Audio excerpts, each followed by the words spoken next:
It's finally here, the episode we've all been waiting for, the last Mabelcorn, with Bill and Ford and Dipper and Mabel and Jerky Unicorn and so many others. But we're getting ahead of ourselves. Let's sit back, relax, and review an episode so we can all cry about it some more. I don't think I need to say this again, but I'm gonna do it anyway. Just a few episodes ago, major spoilery stuff happened. It was a goldmine of new information that put so much into perspective. But there's one thing that episode barely mentioned at all: Bill Cipher. Well. Since then, most of the unanswered questions surrounding this show have shifted towards Bill, and starting with this episode, I think we're going to be hearing about him a lot more than usual. Which is one of the greatest things ever. Since Bill is my favorite character, I basically memorized all of his lines in this episode already, I have no chill when it comes to Bill.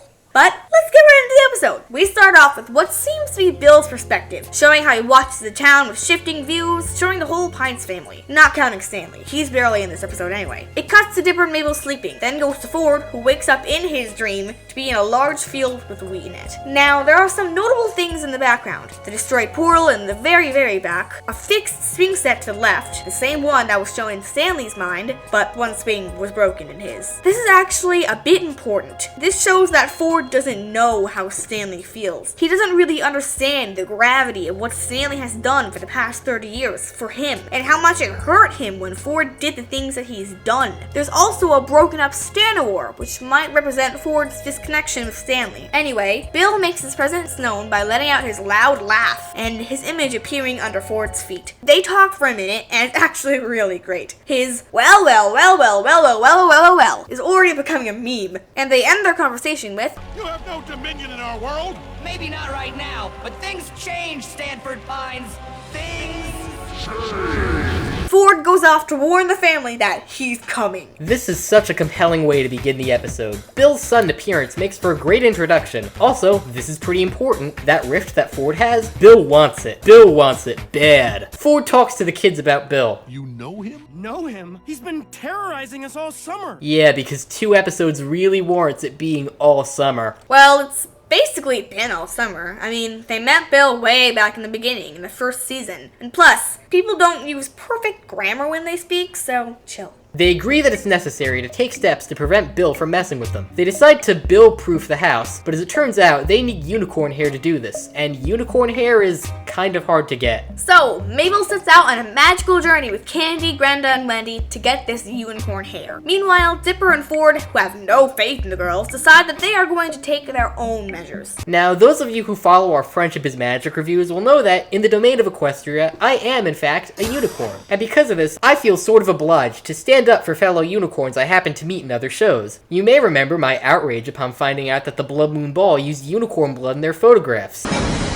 And in general, I try and present a friendly, positive outlook on unicorn kind. So I'm in a pretty special position to deal with how Gravity Falls treats unicorns. Let's see where they go with this. I've dealt with unicorns before, and if I had to describe them in one word, it would be frustrating. Well, we're off to a fabulous start now, aren't we? Unicorns are jerks! Not counting my brother. So Dipper and Ford head down to the second floor of the basement. This is Ford's private study, where he keeps all of his most ancient and secret knowledge. Here, he keeps a large machine, which he can use to strengthen Dipper's mind. As he explains it, it seems that this machine is going to encrypt Dipper's thoughts, and make it so Bill can't read them. Ford didn't need to do this. He had a metal plate installed in his head. But the question is, if he didn't need to do it to himself at some point, why did he build this machine? Why would he go through the trouble of building a machine he didn't need? Well, unless he used it on somebody else. But then the question is, who? Fiddleford? He was in the background during the scenes where Stanford was studying with Bill. Perhaps he didn't want any of Bill's knowledge to seep into the minds of people who he didn't think could handle it. Isn't that the Society of the Blind Eye's job? Or was their job? But I guess it's not important. Dipper gets hooked up to the machine, and it cuts off to Mabel and the gang. I hear if you lick a unicorn's neck, it tastes like your favorite flavor in the world. Okay, now I'm skeeved out. I'm gonna lick that unicorn neck! I live with one, why not? Ah! Don't you dare! Honestly, I stopped believing in unicorns when I was like 5 years old. That gives me an idea. Boo, I exist! There, that'll teach you not to stop believing in unicorns. So they bellow an ancient chant and summon the unicorn. Not creepy at all in any way possible, or jerkish. Or maybe I'm spoiling something for the future. I don't know what I'm talking about half the time. Perhaps it's a genius move on the writer's part to make the typically cute unicorn into something that's actually kind of creepy. And trust me, unicorns might seem cute on the outside, but in the wrong mood, they can be terrifying forces of psychotic insanity. Seriously, don't mess with unicorns. Of course, I prefer to keep myself level-headed and reasonable in these types of situations. Yeah, okay, let's go with that. So, this unicorn apparently has a thing about shoes, but when she tells the pure of heart person to step forward, Mabel is deemed not worthy. This really takes a toll on her throughout the episode, eventually breaking her down in its tears. From this moment forth, I'm gonna do so many good deeds, I'll have the purest heart and gravity falls! Everything I touch dies! So what is Bill exactly? He's a being of pure energy, that's what. Come on, Dipper, you should know this. It happened like, what, a week ago? Maybe 2? Hey, at least you didn't say he was a Dorito. That joke is really starting to overstay its welcome. Oh, thank you for reminding me! Dorito King! Bill apparently wants to use the dimensional rift to pass into the real world and have an actual physical form, as opposed to the projection you see when he invades your mind. Meanwhile, Mabel is doing 1,000 good deeds, and this montage does have a few funny moments. This is a pretty funny episode for the record. We talk a lot about mystery stuff in these videos, but that doesn't make the show any less funny. But still, the unicorn doesn't think Mabel is good enough, and this makes her run off crying. The rest of the gang decides to do it the bad way, using a bag of magical fairy dust to knock out the unicorn cold. They begin to try and cut off the unicorn's hair once they arrive, but Mabel stops them. The unicorn wakes up and declares her never to be pure of heart. Then, Mabel actually has a change of heart and reverts to the bad side. Woo! Go Mabel! But then it turns out that the whole pure of heart thing was a scam all along. Wow, these unicorns are jerks. Next time I have to stand up for the unicorn community, I'm certainly not doing it here. Yeah, man! They be jerkish! And the last thing before we cut back to Dipper is Mabel and the gang getting into a fight with the unicorns. When we do cut to Dipper, he still has that headgear on. Ford is fast asleep, and Dipper considers putting the mind gear onto him. He's rationalizing with himself, the computer making his voice echo out since he's still wearing the thing. Now, do we really know if this is Dipper? I mean, the obvious answer is yeah, it's him, but this is a theory that I've seen floating around Tumblr. So, Dipper has been really paranoid about trusting people. He's also really messed up in the past for not trusting people he should have, like Stanley, Mabel, etc, etc. But he didn't even think twice about listening to that voice from the computer. He thought it was his own thoughts. But if we look at Bill in Sock Opera, he straight up possesses a sock. All he needs is a vessel, as he says. And isn't a computer technically a vessel too? If he can possess a sock, then what's stopping him from possessing a computer? But the computer wouldn't read thoughts that Dipper wasn't thinking. The episode made it clear that Dipper was at least having the same train of thought as the words on the screen. Well, Bill is a being of pure energy. I mean, he can probably mess around with how the computer works easily. He wouldn't need to have Dipper thinking the same things. He could just implant the idea in his head anyway. This also corresponds to the past theory that Bill and Dipper are still connected in a way. The puppet strings were never severed is one way to put it. Bill is one of the most powerful beings, the thing that wants to end the world, and could. It's basically Demon 101 to mess with people. But if this is correct, Bill is definitely trying to make Dipper turn off the path that is correct for him. He's using the one thing that Dipper 100% completely trusts: himself. Now that is some heavy stuff! Trust no one indeed! What follows is an absolutely amazing twist. Dipper puts the helmet on Stanford and finds out that he actually made a deal with Bill in the past. The sudden burst of creepiness out of nowhere is really cool. Ford tosses off the helmet, knocking down a blanket that had been covering the biggest thing ever! A shrine to none other than Bill Cipher. Dipper is of course terrified by this, grabbing the rift and backing away. Ford keeps on telling him to give him back the rift, but he refuses, backing into a wall with the memory erasing gun in hand. He actually makes some really smart observations, like, Pie tree? Is that what you were going to call me? or Why were you really scanning my thoughts? he shoots Ford with the ray, but it bounces off the metal plate in his head, and the memory ray shoots into one of the computers, breaking it. Dipper and Ford both get down. And no, I don't mean breakdancing. Homework's whack, and so are rules. Tuck it in your shirts for fools. As Dipper is trying to recollect his things that he dropped, Ford picks him up and shows him that it's him. Back into light analysis mode.